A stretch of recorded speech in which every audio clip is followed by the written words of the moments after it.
Hello दोस्तों। Rajasthan high court stenographer के लिए बेहतरीन डिक्टेशन स्टार्ट होगी 3 सेकंड बाद। स्टार्ट। कई अधिवक्ताओं ने न्यायिक सुधारों को लेकर काफी कुछ लिखा है। केंद्र और राज्य सरकारों ने कई सुधारों की शुरुआत भी की, जैसे विशेष अदालतों का गठन, ज्यादा जजों की नियुक्ति आदि।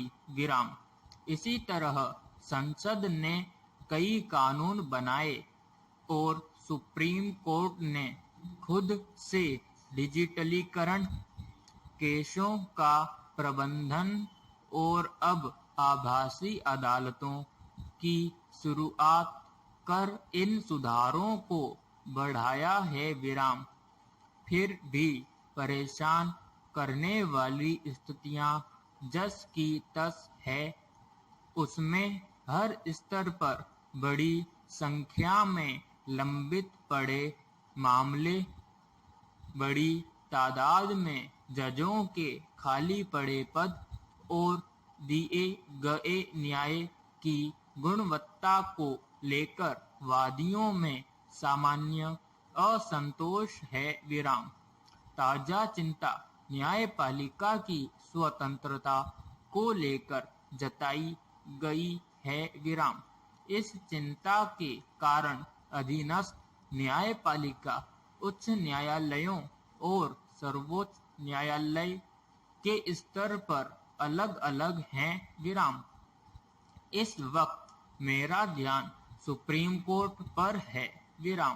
जहां तक मौलिक अधिकारों का संबंध है और अब मानव, पशु और पर्यावरण के अधिकारों के मामले भी बढ़ रहे हैं।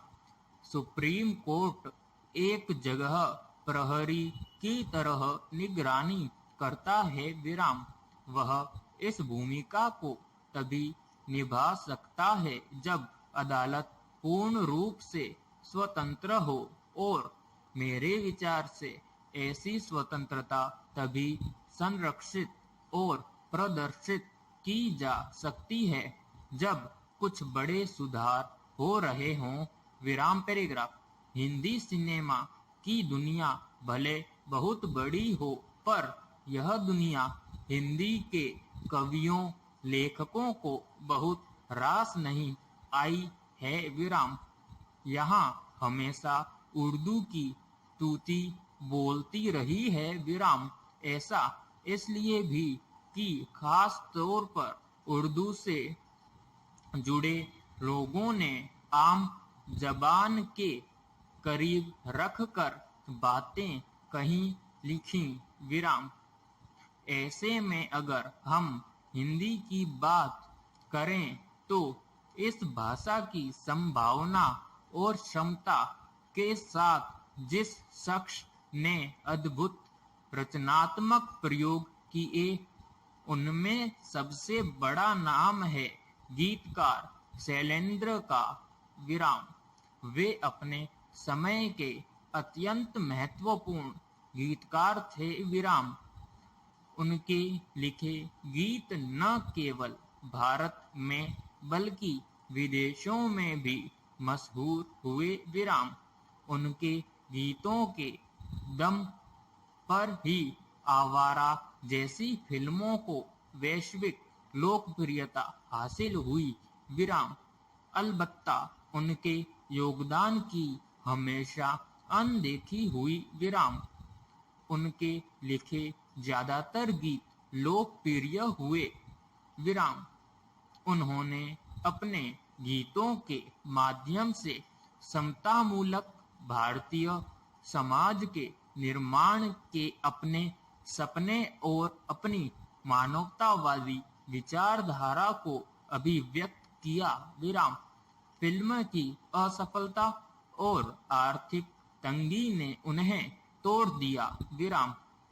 वे गंभीर रूप से बीमार हो गए और आखिरकार 14 सितंबर 1967 को महज 46 वर्ष की आयु में उनका निधन हो गया।